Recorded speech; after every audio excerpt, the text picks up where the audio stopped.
नमस्कार, आप देख रहे हैं एनएमएफ न्यूज। आपके साथ मैं हूं नम्रता चौधरी और लगातार हम आपको पाकिस्तान और भारत के बीच का जो युद्ध चल रहा है उसकी हर एक अपडेट से वाकिफ करा रहे हैं।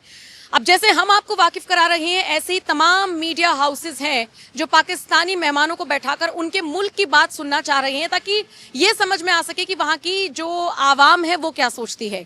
लेकिन कुछ नेता, कुछ राजनेता, कुछ पाकिस्तानी मेहमान इतने बदतमीज होते हैं कि ना तो उन्हें डिबेट में बैठाना चाहिए और ना ही उन्हें डिबेट में बैठने की तमीज होती है। जैसा कि हाल ही में एक बड़े प्रतिष्ठित चैनल के साथ हुआ, चित्रा त्रिपाठी, इनका नाम आपने सुना होगा, और इन्हीं के साथ ये पूरा घटनाक्रम हुआ। लेकिन चित्रा त्रिपाठी ने जिस तरीके से इस पाकिस्तानी मेहमान को न सिर्फ खदेड़कर भगाया, बल्कि उनकी जो भाषा थी वो गधे, गधों की फौज और बाप तक पहुंच गई। उसने हर किसी को हैरान किया और उसके बाद चित्रा त्रिपाठी सोशल मीडिया पर ट्रेंडिंग में भी आ गई। लेकिन ये पूरी खबर क्या रही और आखिर क्या वजह रही कि हमेशा संयमता के साथ अपनी बात रखने वाली बेहद सौम्य व्यवहार की चित्रा त्रिपाठी को अचानक से इतना गुस्सा आ गया कि लाइव डिबेट में ना सिर्फ उन्होंने इस पाकिस्तानी मेहमान को हटाने की बात कर डाली, बल्कि गधे की फौज और बाप तक भी वो पहुंच गई।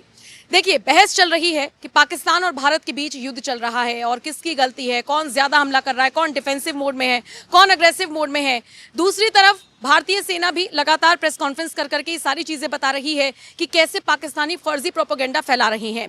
अब एक मीडियम बनता है मीडिया, और मीडिया के सहारे दोनों पक्ष अपनी अपनी बात रख सकते हैं। लेकिन वो कहते हैं ना, चोर की दाढ़ी में तिनका, ये बस वही वाली बात है कि मतलब इनके सामने अगर इनको पक्ष रखने का मौका दे दिया जाए तो ये इतने जाहिल हैं, इतने बेकार हैं, इतने बदतमीज हैं कि इन्हें बोलने तक की तमीज नहीं है। शायद इसीलिए जब एक पाकिस्तानी गेस्ट से चित्रा त्रिपाठी बात करने की कोशिश करने लगी तो वो हमारे आर्मी के अफसर्स को उल्टा सीधा बोलने लगे, जिसके बाद चित्रा त्रिपाठी ने तुरंत उसकी आवाज म्यूट कर दी और उसके बाद कहा कि इस तरीके की भाषा आप अपने घर में इस्तेमाल कीजिएगा। आप हैं क्या, आपकी हैसियत क्या है, आपकी औकात क्या है, ये जो भाषा आप बोल रहे हैं अपने बाप को जाकर बोलिएगा। और जहां तक चित्रा त्रिपाठी बोलती हुई नजर आई, कुछ उनकी बातों से ये समझ में आया कि शायद बूढ़ा या बूढ़ा कहकर संबोधित किया था इस पाकिस्तानी आदमी ने भारत के जो जवान हैं उनको, या जो वहां पर डिबेट में बैठे हुए थे। बस इसी से चित्रा त्रिपाठी इतनी ज्यादा आहत हो गई कि उन्होंने इस पाकिस्तानी नेता की फजीयत कर दी। इसके बाद फिर एक और मौका दिया, क्योंकि हम भारतीयों की ना आदत है, हम एक और मौका देते हैं, सेकंड चांस देते हैं। तो एक बार फिर से मौका दिया कि अगर आप बदतमीजी नहीं करेंगे, पाकिस्तान की आवाम की बात रखेंगे, तो चलिए आ जाइए, एक बार फिर से अपनी बात रख दीजिए। कुत्ते की दुम सीधी तो होगी नहीं।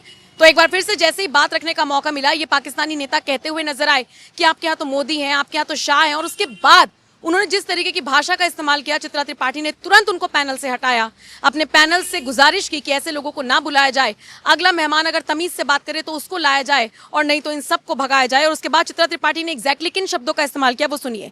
वो कहती हैं, आपकी इतनी हैसियत है कि आप हमारे आर्मी अफसर से इस तरह से बात करेंगे? आप हैं क्या? आपको इसलिए बुलाया गया है ताकि आप अपने मुल्क की बात रखें, पाकिस्तानी आवाम की आवाज बनकर बात कीजिए। आतंकवाद को पालने वाला आपका मुल्क है, आप सुनिए बलूचिस्तान की आवाज वो क्या बोलता है। फिर मौका मिला तो जैसा मैंने बताया, मोदी शाह को गंदा गंदा वो बोलने लगा, जिसके बाद चित्रा त्रिपाठी ने लताड़ते हुए कहा कि बुढ़ा होगा आपका बाप, अपने बाप को बोलिएगा। उसके बाद जब कुछ ऐसा कहा गया कि जो बिल्कुल अमर्यादित था, तो चित्रा त्रिपाठी भड़क गई। उन्होंने कहा, गधे के झुंड आपके यहाँ पर हैं, गधे यूनिफॉर्म में हैं, हमें गर्व है कि हमारे प्रधानमंत्री आपके घर में घुसकर मार रही हैं और गधे आप हैं, हटाइए इस गधे को। पैनल पे से ये कहती हुई चित्रा त्रिपाठी नजर आई, जिनका वीडियो भी सोशल मीडिया पर वायरल है।